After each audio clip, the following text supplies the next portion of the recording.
If you're anything like me, like learning anatomy through sports injuries, this is episode 47. Nyjah Huston, January 1st, 2026. This one's kind of bad, so just be aware. We will get back to traditional sports, but we have to watch this one. Nyjah is an Olympic skateboarder, and he's going to take a very hard fall off of these stairs. Looks like something out of the Hall of Meat from Skate 3, but he's down and not moving, and that's not good if you're Nyjah Huston. So let's slow it down. Immediately off this rail, his feet are going to slip off the board, all right? So then he's going to go and try to brace his fall with his arms, but his leg is still above that rail. And as he goes down, his leg gets caught, and it causes him to flip forward, landing on his face. And he kind of postures here. And we'll talk about that. So we're going to learn about posturing today. Remember this because we'll revisit this when we talk about Tua Tagovailoa, which everybody wants to see, of course. So the skull injury, obviously fractured skull and eye socket. The bones involved with the eye socket are the frontal bone, zygomatic, and the maxilla bones. The maxilla is above your teeth, kind of makes up your nose. The zygomatic bone is on the outside of your face, kind of your cheekbone. And your frontal bone, obviously, is the big one in the front of your skull. So those three make up the eye socket. So posturing, decerebrate versus decorticate. Decerebrate or decerebrate, however you want to say that, are arms extended. So after a hit to the head or a fall like this, the arms are going to extend and the wrists are going to flex. The lower extremity is the same for both. So we're lucky that that's easy to remember.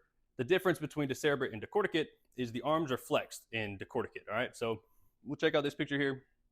Decerebrate here at the top, arms extended, wrists flexed, and decorticate are arms flexed and wrist flexed as well. So the lower extremity is extended and plantar flexed in both, so that's easy to remember. And how you can tell the difference between these, decerebrate has a whole bunch of E's and extension starts with E. So that's the best way to remember it. So what do they do here for Nyjah? Immediate stabilization, mainly because they probably thought it was a spinal cord injury because it definitely looked like it should have been. He really got lucky here that it was only a fractured skull, and it very well could have been a lot worse. He's very, very lucky. So a great response from his team and bystanders. They stabilized him and waited for 911, which is exactly what you should do if you see something like this. Stabilize and wait for 911.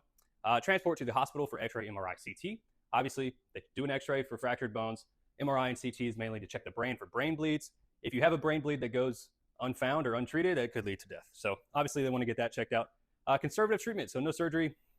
In a lot of cases with a skull fracture or a face fracture, unless it's severely displaced, they won't do surgery and put pins and stuff in your face. So I don't think there was a surgery here. I couldn't really find it. But again, it should be conservative. Rehab would be focused on balance and proprioception just because it is a concussion-like injury. I'm going to guess he definitely had a concussion. They didn't really mention that, but I'm a fall that hard, I think there's going to be a concussion.